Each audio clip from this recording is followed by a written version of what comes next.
আসসালামু আলাইকুম। আজকে কায়দা তৌফিক বিনতে সহ একসাথে লেখা হচ্ছে। প্রথমে আলিফ, আমরা এই দাগটাকে মূল দাগ ধরবো। আলিফ যেহেতু দাগের উপরে লেখা ছিল, তা সেহেতু এই উপর থেকে লেখা শুরু করে এই দাগ পর্যন্ত এসে শেষ হবে।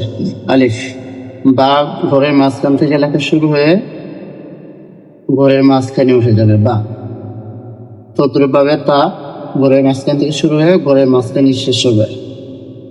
সা ঘরের মাঝখান থেকে শুরু হয়ে ঘরের মাঝখানে শেষ হবে। সা জিম যেহেতু দাগের নিচে লেখা, অতএব এই দাগের নিচে জিম আসবে। জিম। দ্বিতীয় লাইন লিখছে, এই দাগটাকে মূল দাগ ধরে। হা যেহেতু দাগের নিচে লেখা ছিল, অতএব এইভাবে লিখে দাগ পর্যন্ত উঠে সুন্দর করে গোল আকৃতি রাউন্ডটা দেবে। হা তদ্রুপভাবে খ উপরে একটি নুক্তা দিবে, তাহলে খ হবে। দাল যেহেতু দাগের উপরে লেখা, অতএব এই ঘর থেকে লেখা শুরু করে দাগ পর্যন্ত এসে সোজা বাম দিকে এসে যাবে।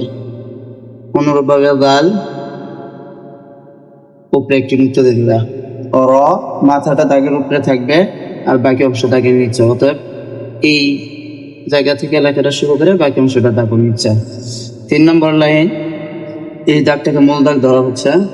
তো যা দাগের উপরে মাথা থাকবে, বাকি অংশ দাগের নিচে আসছে, উপরে একটি নুক্তা। যা সিন দাগের উপরে 3 মাথা থাকবে আর বাকি অংশটুক দাগের নিচ ধরবে। সিন তদ্রুপভাবে শিন দাগের উপরে 3 মাথা থাকবে, দাঁত থাকবে, বাকি অংশটা দাগের নিচে আসবে, উপরে নুক্তা দিবে।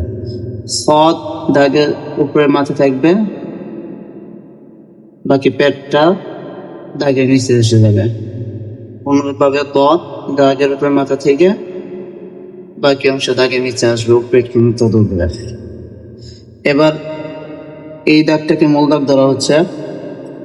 ক দাগের উপরে লেখা, পেটটা একটু বড় করে দিবে, দাগ পর্যন্ত আসার পরে সোজা এটার সাথে এসে লেগে যাবে।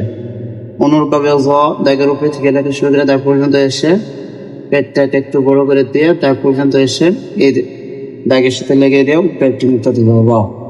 আইন আইনের মাথা উপরের ঘরে থাকে, দাগের উপরে থাকে, সেজন্য দাগের উপরে থেকে লেখা শুরু করে দাগ পর্যন্ত আসার পরে বাকি অংশটা রাউন্ড করে সুন্দর করে উঠিয়ে দেবে।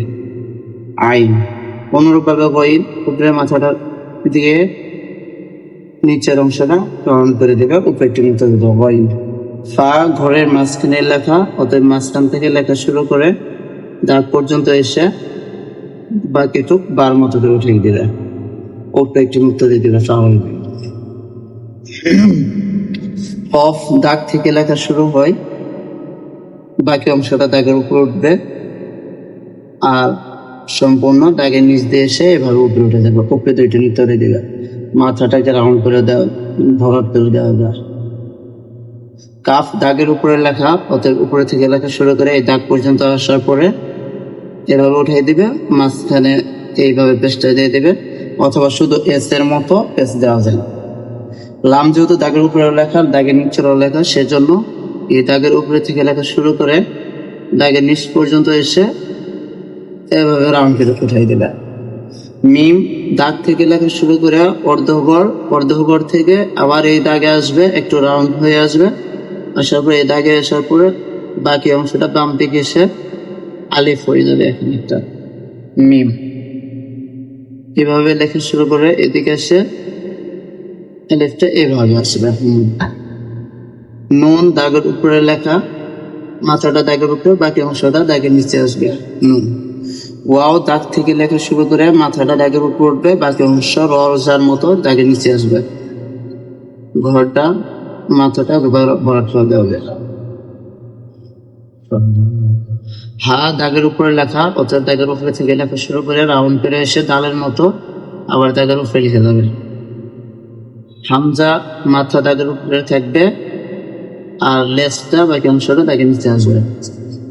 ইয়া দাগ থেকে লেখা শুরু হয়ে বাকি অংশটা নিচে এসে নিচের দিকে এসে এভাবে উঠে যাবে। ইয়া এইভাবে 29টি হরফের প্র্যাকটিস করলে ইনশাআল্লাহ হরফ লেখা সুন্দর হয়ে যাবে। মুরাক্কাবে আমরা চলে যাব, এরপর থেকে ইনশাআল্লাহ সকলের লেখা যেন সুন্দর হয়।